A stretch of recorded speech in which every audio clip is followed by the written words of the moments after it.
Thank you folks for coming. I'm honored to be here. Thank you for the library staff and the bookstore for setting this up and having the great snacks back there. That's the prime reason to come at this hour. I think what I'll do is maybe walk through some of the experiences I had on how a just plain English teacher ends up writing medical thrillers, because I'm still baffled by that too. And then, I'll end up talking. I'll talk about 2 or 3 other books that led up to this, and talk about Skin Deep. And please have questions from the floor. I could arrange in any direction to go in.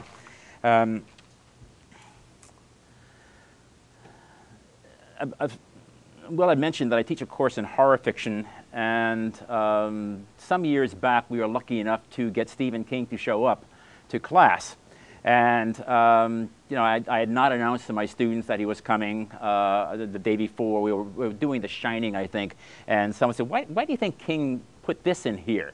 And I said, well, why don't you ask him? It's not like a wise Alec response. And I said, he's going to be here the day after tomorrow. I said, what? So I had them swear they would not invite 3,000 of their closest friends, because with a mob scene, the room only held 50 people and we had about that many students. So he showed up, and probably for the 19 millionth time, a hand went up and they said, Mr. King, where do you get your ideas? He looked point blank at the kid and said, Utica. Next question. As if, of course, in Utica there's an idea shop where he drives, from Center Level, Maine, or Bangor, and zombies and werewolves and kids coming back from the grave and all that.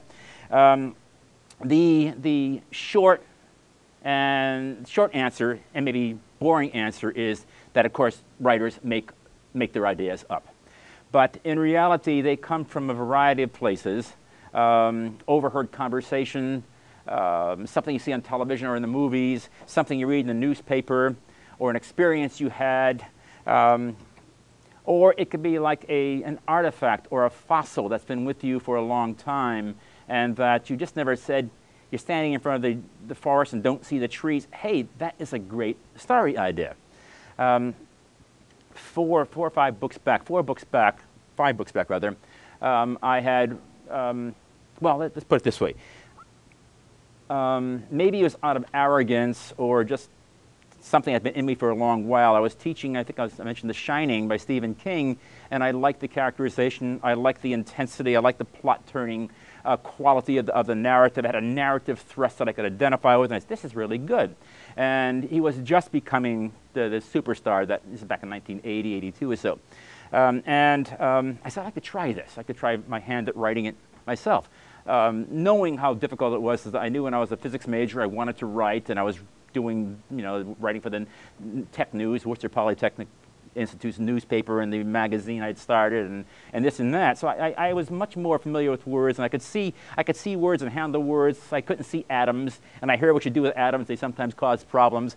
And I was just not the kind of geek that would spend the rest of his life in a physics lab.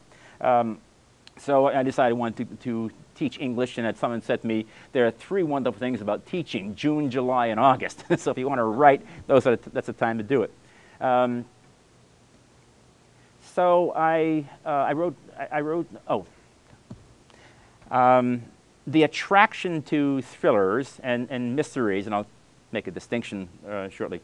The attraction was that these authors like King and Dean Koontz and Peter Straub and other people were writing about things that scared me. And as a kid, I used to watch all the horror movies, used to watch all the science fiction movies, and I liked the adrenaline rush. I also liked intelligent writing that made you think. And I was teaching science fiction at the time, and one of the things I was up against is the stench of academic snobbery. When the English department way back in 1970 or 71 sent an SOS out to me and other people, just new faculty, come up with jazzy new courses that are going to increase the body count in the English department, electives, kids taking electives from other majors.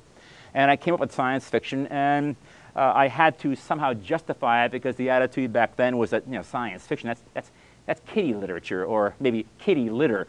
To give it respectability, I started off with Frankenstein, and I've been teaching that book ever since, the last 30-something years. And that, in a sense, formed the core of the kind of themes I like to read about and the kind of themes I like to write about, something cautionary tales. My wife and I moved into Arlington. She was with child, and I had an experience. And I had written 2 other novels, and my antennae are always up looking for the next what if, the next story idea. And I had an experience that gave me, it was like that fossil that had been sitting there. Any parent, just beneath the membrane of things, there's a kind of a quaking fear that something horrible is going to happen to your newborn, your children.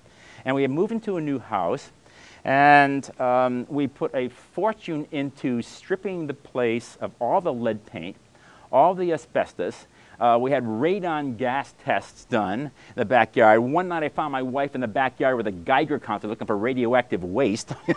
I mean, I got really paranoid. And I said, what if some underpaid English teacher at a large urban university in Boston, living 10 miles in a kind of an ideal, nice little green suburb of Boston, gets a house that is really dirt cheap.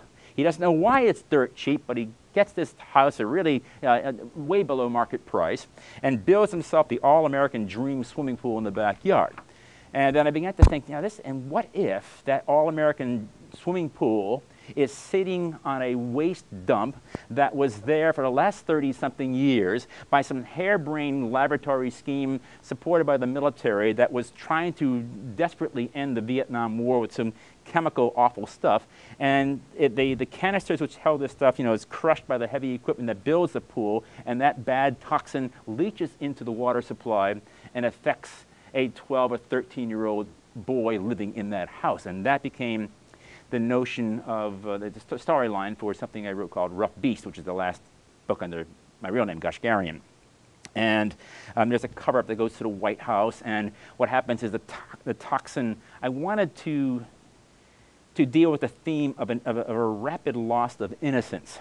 And what it causes a kind of precocious puberty. The kid is overnight, his body hardens, hair sprouts on his face and his body, his musculature becomes very thick, and the rage centers of his brain become activated.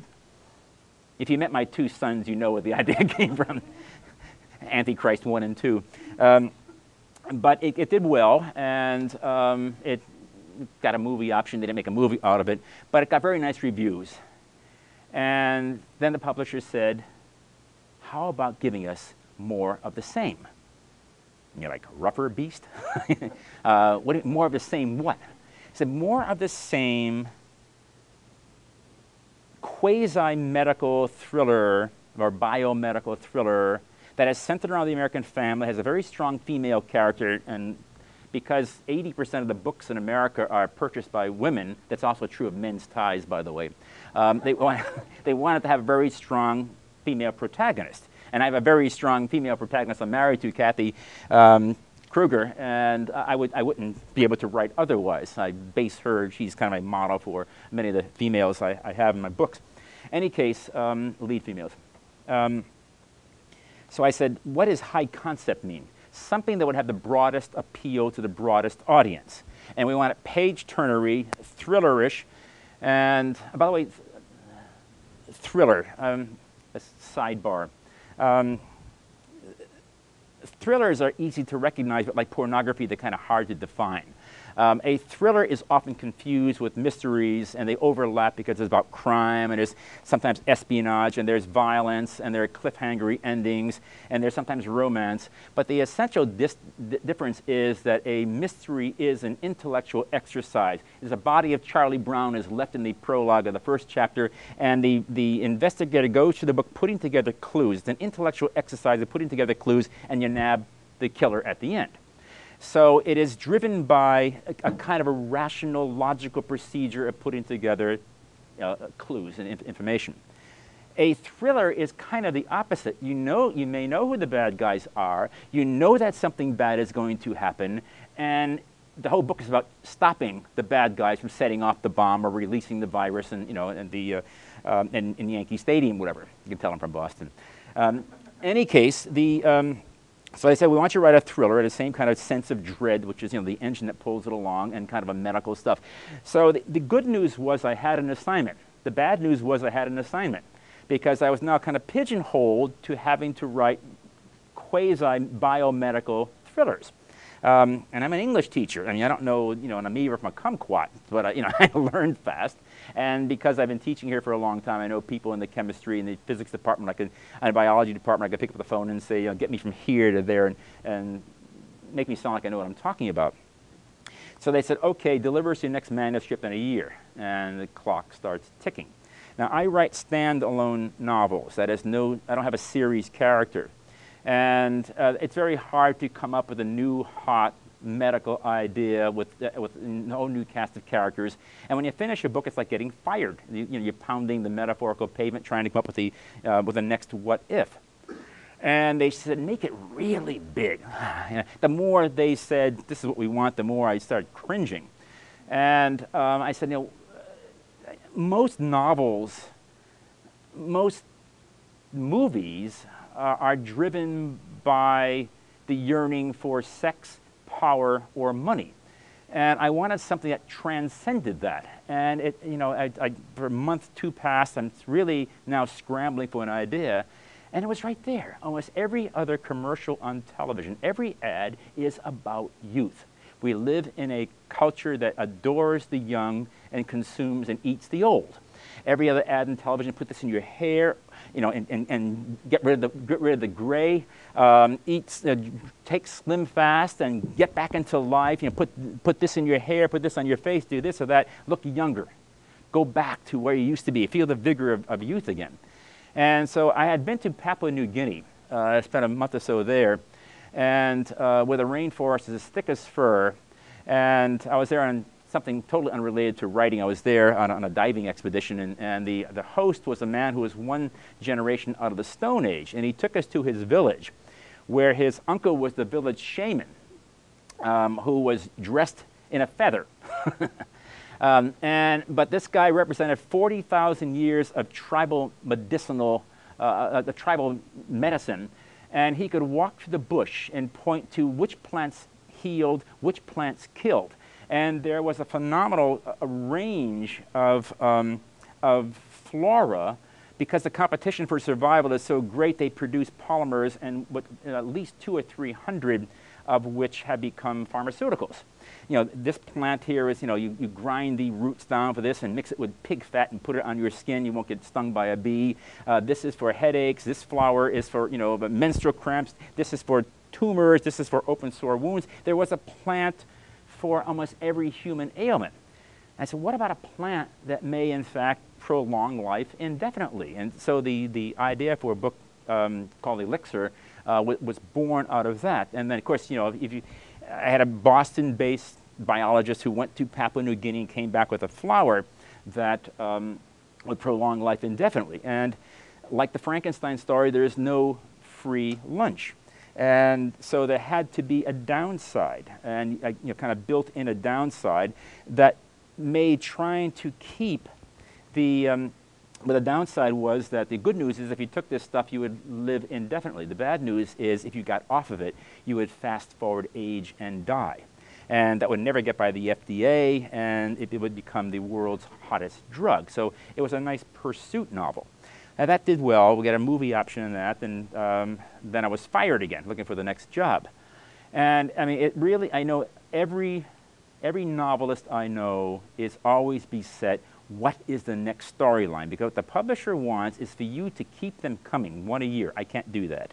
I mean, I teach here full time, and I've got textbooks, and I've got a family, and even though I sleep only 5 hours of sleep, I mean, there's just so much one can do, and I wouldn't turn in a manuscript that's kind of a hack job. And so the clock was ticking again, and all writers are always looking for the next big idea, the next what if. I was watching television, and it's now into the second month, and I had nothing. I had a bunch of notes on a file, novel ideas, and nothing was just making any sense, or nothing I wanted to spend a year shacked up with to have to write. And on CNN, at the end of a story, before they get to the commercial, there's sometimes they flash on the screen something called CNN Factoids. Absolutely useless information unless you're going on Jeopardy or something. Like 34% of all the soybeans in America come from Arkansas. When are you going to use that? Or 27% of all males by the age of 17 smoke cigarettes in the country of Greece. And you know, these would come at you and you kind of like white noise. Well, one night, there was a factoid that made my antennae buzz. A poll had been taken of thousands of people. And the question was, if there is something you could change about yourself, what would it be? And there's a list of some obvious things. You know, be less selfish, be less timid, be more aggressive, be more concerned with other people, be more empathetic, and on and on and on. And remarkably, 80% of the respondents said they wish they were smarter. Oh man, smarter. So that would be an aspect, a characteristic that could make up for all other deficiencies. If you were smart, you would be noticed by your teachers. If you were really smart, you get into the better schools, you would get the scholarships to the hotter colleges and universities, you get the better jobs, the better pay, move into the better neighborhoods, and it's not a ticket to happiness, but it can get you there faster than if you're not so brilliant. And of course, there's different definitions of you know, being very smart. So you can smart emotionally too. About 3 weeks later, out of Princeton University, I was reading Newsweek, a neuroscientist announced that he had invented a superior mouse. What he had done was, the determination of intelligence is based on memory, long-term memory. And because if you remember well, you can put data together and you can figure things out better. If you know, if you have a memory of how things work. He had spliced the gene for long-term memory into the fetus of a rat. And when the rat was born, it was put through the complicated mazes. And it would whip through these 5 or 6 different mazes as if it were radar directed, whereas its dim-witted rodent siblings would stumble or bump or fall over or go backwards. And of course, it raised the question, can we do this with humans? And I began to do some research on this, and there is a medical model I had that had to do with Parkinson's disease. There is a medical procedure going in with stereotactic surgery, going in 3D on a monitor, going into the brain and pulling out a lesion or a tumor, replacing that lesion in bad cell mass with healthy cells, healthy neurons, which would pick up the cues of the environment and recreate healthy cells. And a major percentage of Parkinson's tremors had been eliminated by this medical procedure. So I had a means of getting into the head. So I needed a story. Okay, so we have, I can do it medically, I can come up with a quasi-medical terminology that make it sound convincing. And we knew that on a broad canvas about making people smarter. And we wanted something about the family with a strong female.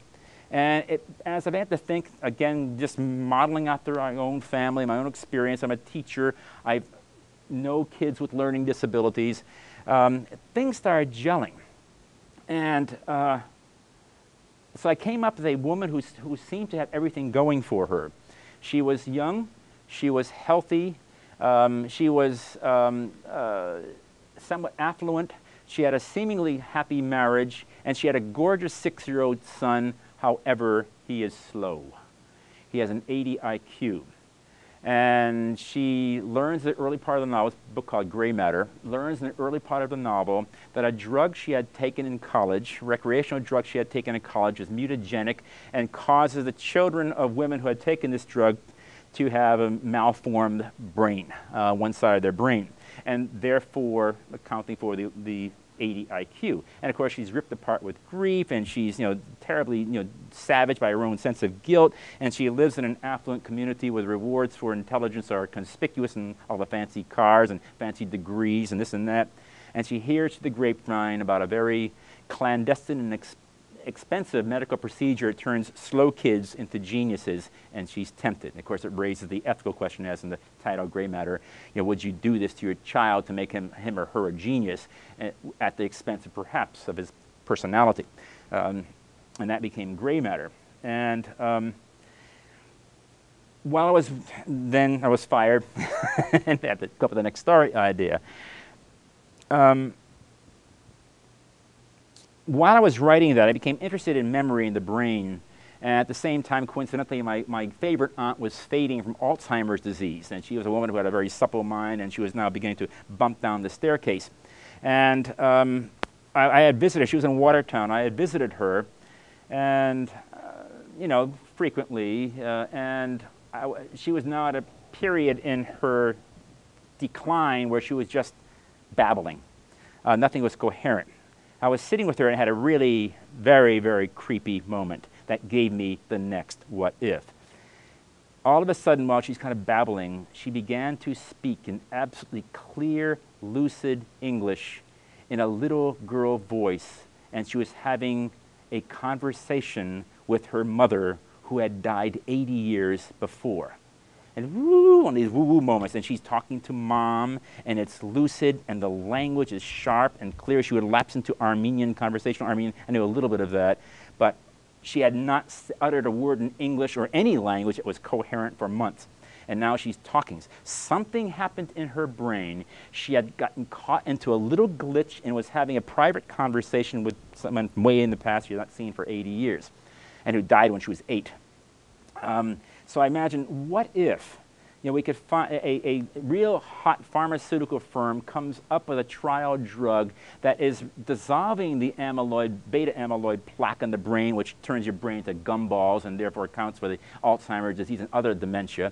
And what if it looks like it could be a cure, and it's a $50 billion pill, they're going to rush it to market, but what if there are some flashback side effects that could be blissful, like talking to your mom, dear old mom, or your friends and your chums in a schoolyard, or it could be so traumatic you would yearn for Alzheimer's disease. Like one case, one guy who was in a Korean POW camp and was tortured, reliving that on a closed loop over and over again, or walking into a garage where you find your father's body hanging from a rafter. You don't want to relive that over and over again. So it has a downside, and which would mean it would be a problem getting to market. Meanwhile, a $50 billion drug and a pill that would cure Alzheimer's disease. Imagine what it would do for the economy of America, the whole healthcare system. So there's a frenetic rush to get that through, and that's the shenanigans, and there's a whodunit in the middle of that.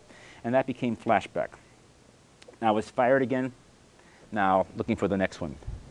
And again, the same charge is there. Come up with a cool idea that's going to appeal to a lot of people, make it a page turn, et cetera, et cetera, et cetera. And I was flicking through the channels, just looking wherever I can for ideas, and I was stopped cold while I was just winging through the channels. There on the screen was a very attractive young woman who turned out to be 28 years old, and she was sobbing in the arms of Dr. Phil. Yes, Goshgarian, I get all my ideas from Dr. Phil. Why was she sobbing in the arms of Dr. Phil? Because she could not walk by a mirror without being depressed at how she did not resemble Jessica Simpson. And she had had 18 surgical procedures on her face toward that end. 18. And number 19 was lined up. And as Dr. Phil said, in a moment of lucidity, what you really need is a good shrink. She says, I know. I mean, she looked ridiculous. I mean, she had lips looked like flotation devices. Her eyes were shocked like cartoon Daisy Duck. Her face was swept back like she was a test pilot hit Mach 5. I mean, she looked ludicrous. But in her mind, Jessica Simpson is an iconic beauty that just touched. It's like the other day, this woman who committed suicide, obsessed with Abdul, Paula Abdul. I mean, there is, to some people, there is, this is the most beautiful person I've ever seen. And apparently this woman's facial architecture was such that she really thought if they did enough carving, she could look like Jessica. Well, I just exploded at the moment. Man, this is fabulous. I mean, here you have just such juicy, great themes. You have obsession with appearance, and we live in a culture, particularly the pressure on women, obsession with celebrity, and the notion of what a quick fix that cosmetic surgery would lend. Because it's no longer, when I was a kid, and maybe even some of you, people who had cosmetic surgery kept that quiet. I mean, there's also no insurance that covers this unless you have an accident or a deformity. But if you elect to have aesthetic enhancement on your face or any part of your body, you pay. There's no Blue Cross Blue Shield. And so it's been kept kind of quiet, and now people are out of the closet. I mean, we know Jessica Simpson's sister, Ashley, has had a nose job, and Pamela Anderson's breasts are doing all sorts of things. You have people. One of the funniest commercials on television, I love it, is Joan Rivers, who is sitting there, and she's a nervous wreck, and she says, "This face has seen more knives than Benihana." Love that. I thought it was funny. Any case. So people are really, out there and boasting about it, and it's no longer a deep secret. And kids today, people today, can buy what they were not born with. And so I thought it's kind of an interesting storyline. It's kind of a hot topic. But I didn't want to be the whole book about cosmetic surgery. Oh, by the way, it was interesting. On all the other books with all the medical slants, I mean, being part of Northeastern is a blessing because the research is great. I can just call someone here and they can direct me. If you ever get sick, there's no better place in the universe to be sick. Boston is the medical hub of the universe. And so I had no problem getting neurologists and psychologists and internists, who love to talk shop. I'd say, I'm writing a book, I just want to ask a few questions, but mind if we have lunch and I'll bring a tape recorder? Fine, no problem. Try to find a plastic surgeon. They're making $300 a minute. And this guy wants to come in and take up $10,000 over a cup of coffee every time.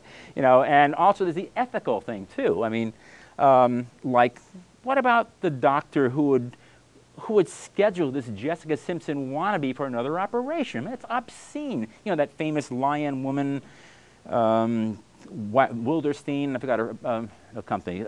In New York, she looks like a feline. She's just got cat face. She's got an outcast from Cats. Why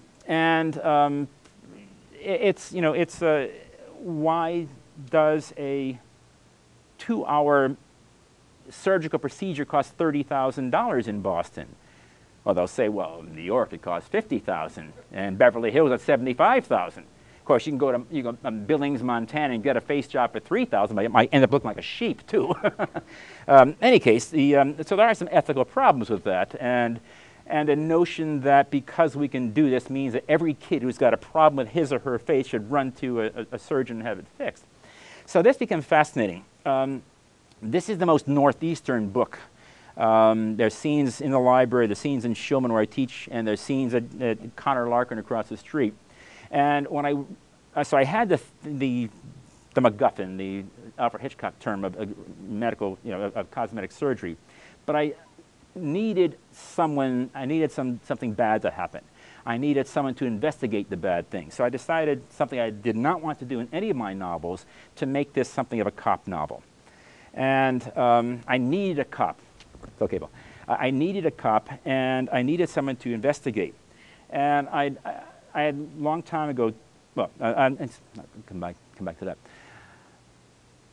I needed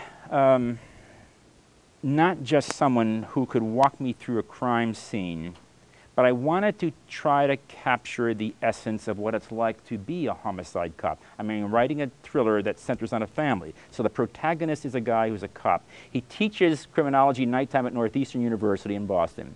He is a lieutenant in the police force, homicide, just down the street in One Schroeder Place, just nearby here, over there that way, I guess. And so I lucked out. Oh, by the way, I did luck out on the cosmetic surgeon. I found the dean of cosmetic surgery at Harvard had just retired, and he was lucid, he was brilliant, had time in his hands, and was lonely. gave me 22 hours of tape recording. Robert Goldwyn, whose name is an acknowledgement page. But I needed a cop, so I called somebody who called somebody and said, there's a guy who teaches Northeastern University, sometimes teaches criminology. He's a former homicide cop. You can talk to him. And his name is J.J. McLean, and he is now head of cyber crime on the Medford PD. So I called J.J. I mean, this guy is fabulous, and I said, this is the scene, opening scene. It's a crime scene. It may be a crime scene. It may be suicide. It may be accident. But I want you to walk me through this scene, and I want you to tell me how cops can screw up a scene, screw up evidence. So we got all that stuff. I did not want to depend on CSI. I never watch CSI shows. They're on too late. I get up real early. And I did not want to be influenced by television, just like I've never seen Nip Tuck. I did not want to have something from television. I wanted something realistic. So I said, let's talk. Now, we talked about the forensic stuff, and I said, you see some of the worst scenes in humanity, this side of Iraq or Afghanistan. You see people shotgunned to death because the bills are too high. You know, kids bleeding to death in the street because of a jacket or sneakers. You see suicides. You see murder, suicide. I said, how do you keep yourself from gnawing on the barrel of your gun? He says, sometimes we don't. Sometimes we crack.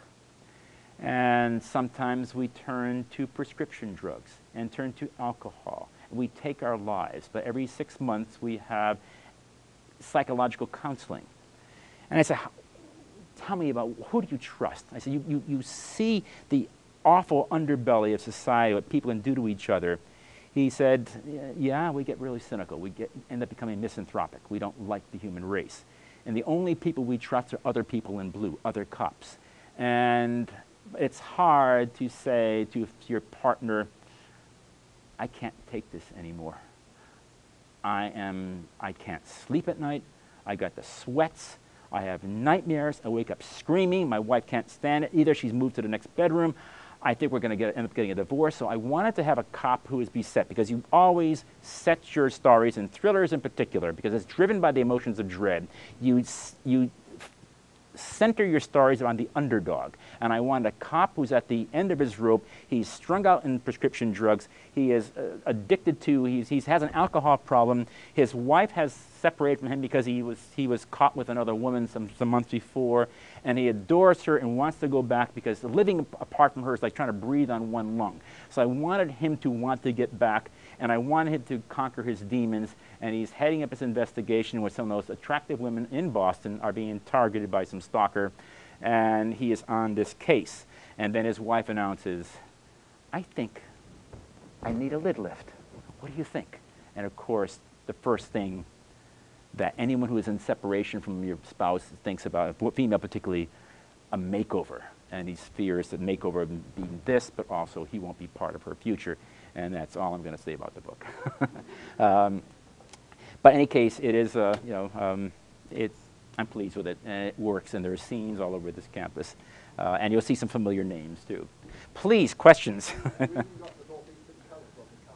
Yeah, in the Northeast, yeah. Wasn't that a nice coincidence? Yeah.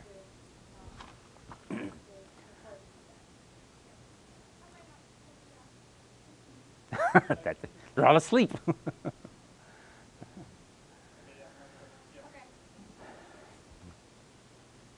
No questions? Oh, I like some questions. Adriana.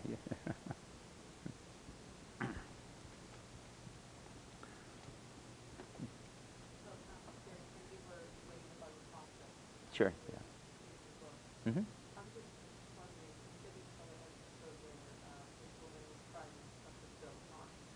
What's it again? Yes. Yes. And I was just wondering, right. But I'm just wondering, how much did you draw from that episode of Dr. Phil? That is actually word for word in the cosmetic surgeon's office. I did draw from the obsession with an iconic face. And I did some research on it. There's something called the golden ratio. I'm not going to bore you with it. There's something called the golden ratio. It comes out of the 16th century, when philosophers and artists were trying to determine what defines beauty, not just in the face, but in nature. And it turns out to be a ratio of 1.67 to 1, or 1 to 1.67. The distance from the tip of the nose to the chin, the lips to the chin, the width. There are all these proportions, and if it falls within 1 to 1.67, they determine this is what is most aesthetically and universally appealing. It's also true of trees and the contours of shells and flowers. And you know, the craving of the Renaissance mind to come up with, you know, neat little formulas, but the golden ratio is that, and I use some of that in the book. An obsession like this woman with Jessica Simpson, with also but a minor celebrity, and that's part of the stalker's craving or whatever. Yeah, obsession. Yeah. So I do use that. Yeah. Okay. Thank you. More questions?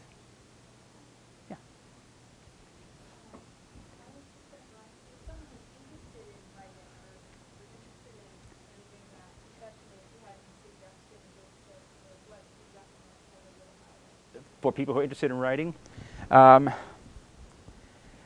write, but also read. I mean, there's no better teacher than being a good reader. I mean, read the people you emulate, you respect, you know, literarily speaking, and read slowly. Once I used to go through the halls here 20-something years ago, tearing down the signs for, at Northeastern had a night speed reading course. I ripped all the signs out. This is obscene. No, read slowly. I mean, look at another's work the way a carpenter looks at a house or a mechanic looks under your hood of your car. See the architecture, the structure, how they get in and out of a scene, how in just, you know, 5 inches, 5 inches of dialogue, you can create distinct voices that sound like real people talking, and yet you can hear different characters talking. Or look at the narrative and see how something happens and there's a reflection on what happened. Just read very, very closely, and then write. I mean, find a story that you think you want to stay with for a year or so, 2 years, and just begin to flesh it out. I have my writing students here and elsewhere. I have something that I recommend. Whenever I get my story idea, I force myself to write a synopsis of 300 words. 300 words, that's small. I imagine myself pitching it to an editor. And the editor is, okay, go. You've got 3 minutes to convince me, or a movie director. Like, you know, I'm walking on the lot of DreamWorks and talking to Steven Spielberg. You got 3 minutes to tell me what this is about, and if I want to buy it. And so you force yourself to get an arc, a beginning, middle, and end, so you get a sense of the entire movement of the novel. And that, by the way, is where Jurassic Park came from. At a party between the late Michael Crichton and Steven Spielberg, he said, I've got an idea. It's the science we can do, that you can find, you know, some kind of pseudoscientific babble, but you can find, if you can find amber and find a mosquito that had bitten a dinosaur and the blood is still in there, you can get a DNA, maybe clone a dinosaur. So we can come up with that. But he said, imagine we've cloned dinosaurs, put it on an island, and by this billionaire visionary guy, and he's got this phenomenal fortress of fences around it, and he invites a family over to tour, in fact his own family, and T-Rex escapes, and the fences come down and everything is run amok. So he had a nice little story, you know, people in peril trapped in this island with dinosaurs running around. But force yourself to come up with a little capsule of what the story is about. Then I expand that to 3 pages, 3.5 pages, double space, and that's what I send in my proposal to my editor. Here's my story. No longer than that. God, don't make it 10 pages, single space. I mean, you're dealing with editors or movie people who have the attention span of the domestic cat. I mean, they want to be convinced fast, and they want to be, because they're also thinking about copy on the dust jacket. They're thinking about how they're going to sell this in a half a page of their catalogs of books coming out, forthcoming 6 months from now. So forcing yourself to do this stuff early, get a big picture, then 3 pages of the storyline, and then, I mean, some people say just start writing. It was a dark and stormy night. Some people say outline. I believe in outlining. I outline, and very briefly, chapter 1 this happens, chapter 2 this happens, and so I have a skeleton. I know I'm going to be fleshing this out, but I have some sense of architecture. I end up, in the last 2 books, I end up never finishing the outline. I can't stand outlining anymore. I'm just anxious to write the scenes. I'm feeling verbal. I want to get into it. And so I say, okay, the hell with it. When I get to the 2/3 point, I'll figure out how to end the book. But let's just start the story. But I do recommend outlining. It gives you, And it's like you're standing at one end of the basketball court under this basket, and you know you've got to end up getting the ball in that basket. How you get there could be, you know, a zillion different ways, but if you have a sense of at least getting half court, you know, outlining it, at least halfway or more, then you at least have something to work with when you can't stand outlining anymore, as I do. That's what I do. Other questions? Yes, sir. Yeah. Yes. Yes. Wake up screaming, I can't think of anything. Yeah, yes. When I say looking for ideas, I mean, most novels have 3 or 4 themes. You know, death and rebirth, so someone is always trying to start over. That's what this whole book is about, starting over, you know, physically and psychologically. Or, you know, the knight goes out and slays a dragon and comes back home again. That's every you know, detective investigatory thing or spy novel. James Bond goes out and slays a dragon and comes back and restores the world to normalcy again. Or move from innocence to experience, often in younger novels. There are only a handful of real structural themes, archetypal themes. So I'm always thinking I've only got a handful of themes that I need a new kind of medical thing that is going to, I'm going to stretch that over. It's going to be part, you know, part of. In fact, the one I'm working on right now, I'm halfway through the next one, and I had, again, it took about 4 or 5 months before I had the particular scientific thing, and it became it's a search novel. But I said, oh, once I had that, I'll make it a search novel. It's not going to be a rebirth novel, and you know, so. But yes, I'm always looking for particulars. Also, I carry a tape recorder in a briefcase here. I always have 3x5 cards. Someone said something in a kind of an interesting way, I'll take it down and use it in a book someplace. I was interviewing a scientist in town, and he was eating a bagel, and he gave me one of his. He pulled out a business card and he started picking a sesame seed out of his tooth. I said, this is interesting. I'm going to use this. A big muckety muck person at the head of some laser lab at Beth Israel, and just, you know, I just found an interesting human touch, a little details and big stuff that you can always crank in to make it interesting. Yeah. Was there a second half of that question?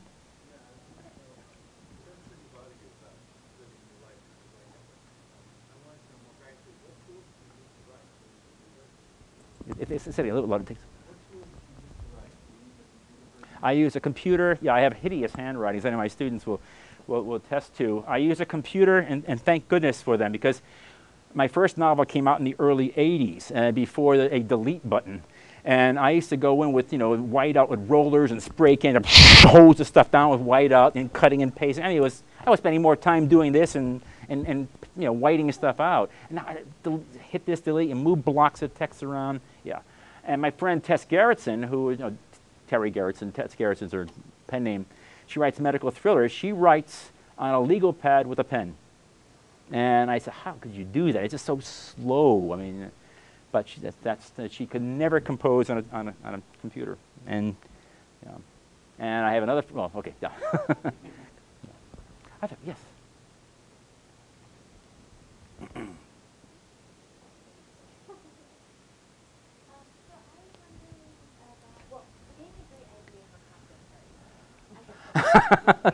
They're great. So, but the whole idea, like, I thought it was fun to bring people together and do that, like, come up with ideas for a thriller and just, like, break off into teams, and then, like, the team has to come up with the best, like, crazy ideas, and you throw that all together. By a committee, huh? Yeah, and, like, you know, you throw it all out there. So, I like that. Thank you. Okay. So, I take you up on that. But I was wondering about how you got into writing this particular genre, and if you have done other types of writing. Yeah, I had a lot of foresight. My first novel was a diving novel before Indiana Jones was even born, and I said, why don't I have a whole series of some guy who goes in underwater and on land adventures as a lay archaeologist. And I said, no one would ever buy that. And 3 years later, Indiana Jones came out. My background is in science, so I like some scientific aspects. I don't write science fiction per se, and I like to use some scientific stuff in there, so I think that the story should entertain and educate, and teach and entertain. So I like that aspect of, you can kind of, some of the research I can kind of you know, lace into a book. But the first novel was a diving adventure for gold in the waters of the Aegean in Greece, and the second novel, Stone Circle, is a horror novel, quasi-psychological horror novel set in the Boston Harbor, where, you know, some ancient Celtic stone circle is found buried on an island that's going to be turned to a multi-billion-dollar casino. And it's layered, like, something to do with the witch trials, so I was just kind of floundering. But so when I wrote Elixir, I wrote Rough Beast, and the publisher said, give us more of the same, the kind of quasi-biomedical thriller. I was pigeonholed, and they said, there's not a lot of this out there. We don't want hospital stories like Robin Cook or Michael Palmer. We want you to use your science background and blah, blah, blah, and give us that kind of stuff. So that's where this stuff has come in. And so I'm kind of stuck with, I mean, the audience, the readership, the following I have expects some kind of cautionary tales that are on hot medical ideas. Yeah. So you take a pragmatic, I think that's fascinating. Yeah. You have to think of the market. You have to think of the market. My friend Robert Parker was been writing Spencer, and in fact, he was my office mate here at Northeastern, and that would demystify the process. I watched him go from Big Bobo to Robert B. Parker. It started while we were jogging in the gym, and he said, what do you think of this idea for a novel? And 1973. In any case, he decided to write a cowboy story. And he got booed, and all his fans said, no, get us back to Spencer. We want the good old Spencer cop story. Well, he got back at them. Appaloosa came out 4 weeks ago, which is a terrific movie. With everyone who's important in Hollywood, you know, Harris and Jeremy Irons and Renee Zellweger. In any case. So, but the audience does expect something from it. If you change genres, you may absolutely lose a following. So there is a very strong pragmatic aspect about commercial fiction. And the pressure is very great. The pressure to produce is very high. They would love for me to do a book a year. I can't do that. And because if you have a book that comes out, we'll say in January, that's a horrible month to come out, let's just use the calendar though. If you have a hardback that comes out in January, and in September the paperback comes out, and the next one comes out the following January, you're always on the shelves. And everything is determined by the bookstore chains in America. That's why I have a pen name. I've got to tell you about that if you're interested. Even if you're not interested, I'll tell you about it. Elixir, I was almost finished with Elixir, and I was changing from Penguin to people I have now, St. Martin's.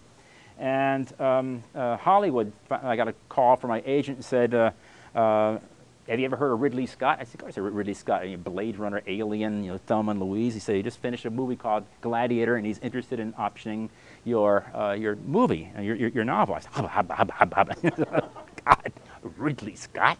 It's like number 2, you know. And so I said, this is fabulous. So we called the publisher, and we told them, and they were just jumping up and down. So they said, okay, they did a marketing meeting, blah, blah, blah, and they got back to me and said, okay, we want to print up 10 times as many in the hardback than Penguin did of the last Goshgarian book, which means like 80 to 90,000. I mean, that's phenomenal, because you're getting into the region, you can get on the New York Times bestsellers list. So, and we're going to promote it very heavily, et cetera, et cetera. But we want you to change your name, something short in front of the alphabet. I said, Tom Clancy. And they said, no, I said, Stephen King. All right. And I said, those were all spoken for. I said, come on. They said, no, we're serious. I said, you want me to change my name? Because it's long and kind of unusual. I said, well, it is long and unusual, but that's not the reason. And the reason is because they wanted to fool Barnes & Noble and Borders. Because we'll say the last Goshgarian, we'll say Rough Beast, 1,000 copies were ordered by Barnes & Noble, and only 500 sold. The next Goshgarian book, they'd only order 500. Coast to coast, that's not a big print run. So they said, we want to fool them, so we're going to debut you. So, and I said, well, when do you want the new name? They said, well, it's Friday, let us know Monday. And I spent the entire weekend trying to come up with something. I said, by the way, why, I can understand short, but why front of the alphabet? They got this all scientifically worked out. Studies have shown that when people go into Barnes & Noble and Borders to browse and the just released shelves, they stop at K. So if you're a Zuckerman or a Zanini, you're way in the back, and no one but either very short people or dogs are going to find you, unless you're after that book. So they said something short in front of the alphabet. So, and I took my son to, he was going skiing at Loon, and I sat there with, with a lot of coffee and the front half of the Boston Telephone directly in the, legal pad, and I had cool sounding short front of the alphabet names. I wanted to keep my first name because if I change my name to Ralph and I go to the stores I used to sign at, and I'm suddenly I'm Ralph and I don't answer to Gary anymore. Somebody will say. Any case, so I kept Gary, and like Gary Bond, 008 or something. Nothing was sticking. So I decided to go the family tree route. Goshgarian means shoemaker, which is O for 2. It's long in back of the alphabet. So, but I found my grandfather, who died way before I was born, and his name translated as brave or braver person. I said, that's it. I'm sick and tired of looking Gary Braver, and it's the real name. And it's kind of catch to it, and it fits on the book better than Goshgarian does. So we went with that. So I called them Monday, and I said, got a name. How does this sound? Oh, good. We like it. Really, it's nice. Nice ring, front of the alphabet, short. We could spell it. And I jokingly said, is it okay to keep my gender? And there is this pause. And she takes the phone, holds it to her chest. He wants to know if he can keep his gender.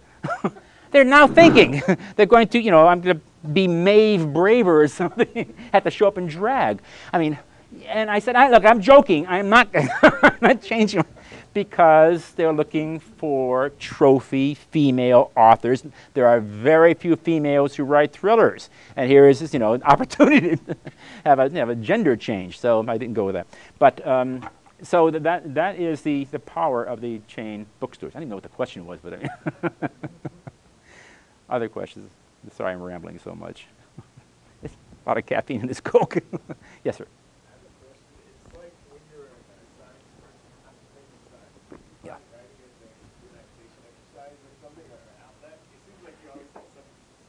Yeah. Well, in the early days, when I was a student, I knew that I was having more fun writing. It came to me more easily, whatever side of the brain, and I said, this is what I want to do. And I like stories, I like movies, and I said, when I grow up, I want to do this. I do not want to be in a physics lab. I worked in a physics lab for 3 years. That was fun, and I wrote about the stuff we did in abstruse journals that no one's ever heard of, and I enjoyed that part, trying to explain it, because I didn't understand what I was doing. So it was kind of fun to kind of make it lucid. And I this writing came to me, and I can do that. I can't fix my car. I can't hit a baseball very well, but I can write. I can make you, I can take you places, but I can't do much else. I can't sing, I can't play the guitar, but this is what I do. And I knew it was, but I love teaching, and it gives me the time. It keeps me verbal, and I'm with young people, and I learn from them, and I learn what they read, and so it all kind of feeds into each other. But I don't regret having gone to undergraduate school in physics. It gives me a different perspective on things, and I can appreciate the science. And I know when I'm doing the research, I know how to ask a question, even though I may not understand the science. I know how to frame it and make my ignorance sound like it's okay. And also, I know I bore easily when I read, and I'm sensitive to not having so much science in the book that it will blind the reader or turn their blood into ink. And I don't like books that ramble. In fact, I think Tom Clancy is not a particularly good writer. He might make a much better essayist than he would a novelist. I mean, some of his novels, all about the nuclear submarine stuff goes on page to page to page. He's done his research, but there's no point in showing all of it. 95% of the research I do, I scrap, and I keep that 5%. And after I've had an interview with somebody, I go home and I write it right into the scene. I don't just transcribe it. I write it. I lace it in and say, I'm using only the good nuggets, and that's it. Yes, sir? Can you just talk about how after you write the book, you get how rewarding this part of it is? To go out and promote it. Yeah, that's the worst part of it, the promotion part. We are obligated to do signings. I don't mind doing signings, But you do smell the tar pits behind your back, that if you don't do it, you're going to become, fall in, it's at the end of you. You have to do the promotion. You have to have websites. I spend a lot of money on promotional stuff, and every writer I know does that. Go to conferences. I don't particularly like conferences, but I go to, be seen. I really don't like that aspect. In fact, I really hate it. But that is part of it. And it's tiresome. It wears on the ego. And when you go to these conferences where they're showcasing brand name authors that you're better than, it twists your tail. Every writer I know says, I go to these things, come back feeling lousy about myself, or really angry that so-and-so has got a 3-book contract with that kind of money, and I don't. I mean, so it's a very competitive field, and that's the part I didn't like discovering. But I'd much rather just sit home and do this. Other questions? Yes, yes, ma'am. People interested in writing, are there any writers groups that you belong to or would recommend? Writers I recommend? Writing groups? I hear Grub Street in Boston here, GRUBB, is a very active writers group. I don't know other writers groups. I think that, well, there's Writers Rambling at Northeastern, and I have a few students who are very talented and are members of that. Writers Rambling. You may just have to go online and find out who the contact person is. I recommend workshops. I teach at Maui. It sounds like I mean, it's hard to say that about breaking up, but it is work. It is very intensive. We're now in Honolulu this past year for hotel problems. It is very intense, but that's expensive. There's the Cape Cod Writers Workshop, the last week in August, where you can be schooled by people who are professionals and meet editors and agents. Same thing with Maui on a bigger scale. But I recommend writers groups because you are constantly showing your material to other folks, and they are showing theirs to you, so you get feedback. Yeah, it's valuable. I don't do that anymore because I can't. I haven't got the time, and I already have student papers I'm reading. I have 2 people who read my manuscript. My wife, who is an excellent reader, not a writer, and a friend of mine who is a novelist, and she reads my manuscript. I read hers, and that's it. Then it goes to the agent. Okay, thank you very much. Appreciate it. Thank you.